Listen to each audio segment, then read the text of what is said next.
ఏం తిన్నా లావు కాము అనుకునే వాళ్ళ కోసమే ఈ వీడియో. కొంతమంది గాలి పీల్చినా లావు అయిపోతారు చూడండి, వాళ్ళు బ్లెస్సింగ్ గా ఫీల్ అవ్వండి. Because me body me fat content ని సైన్ గా బయటకు చూపిస్తుంది, సో దట్ మీరు జాగ్రత్త పడతారు అని.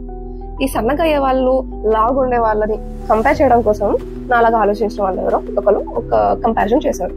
ఇద్దరు same built, BMI, weight, height ఉన్న మగవాళ్ళని తీసుకున్నారు. ఒకళ్ళేమో వాళ్ళు లావు అవ్వరు అని చెప్పి ఇష్టం వచ్చిన ఫుడ్, జంక్, ఎవ్రీథింగ్ ఇష్టం వచ్చినట్టు తినేస్తారు. ఇంకొకళ్ళు వాళ్ళు కూడా ఇట్లా లావు అవ్వరు, కానీ కొంచెం లిమిటెడ్ గా హెల్దీ ఫుడ్ ఆప్షన్స్ అనేవి ఆప్ట్ చేసుకున్నారు. వీళ్ళని కొన్ని డేస్ స్టడీ చేశాక ఒక పర్టికులర్ డేలో వాళ్ళని సిటీ స్కాన్ చేసి వాళ్ళ లోపల ఉన్న విజువల్ ఫ్యాట్ ని అబ్జర్వ్ చేశారు. మీకు ఇక్కడ చూపిస్తాను. ఈ విజువల్ ఫ్యాట్ లో ఎవరైతే ఇష్టం వచ్చి తింటున్నారో వీళ్ళకి ఫ్యాట్ పర్సెంటేజ్ చాలా ఎక్కువ ఉంది compare to the healthy diet person. బయటకి లావు కనిపించట్లేదు అంటే లోపల లావు అవ్వట్లేదు అని కాదు కదా, లోపల ఫ్యాట్ డిపాజిట్ అవుతుంది. దీని వల్ల ఫ్యూచర్ లో హెల్త్ రిస్క్ అనేవి ఎక్కువ ఉంటాయి. ఏంటి,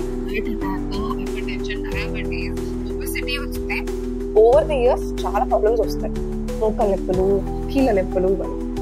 సో మీ ఫ్రెండ్స్ ఎవరైనా ఇట్లా ఏం తిన్నా లావు కాను అని చెప్పి ఇష్టం వచ్చినట్టు తినేసి డైట్ ఫాలో కాకుండా హెల్దీ ఆప్షన్స్ ఆప్ట్ చేసుకోకుండా ఉండే వాళ్ళు ఎవరైనా ఉంటే వాళ్ళకి ఈ రీల్ ని షేర్ చేయండి.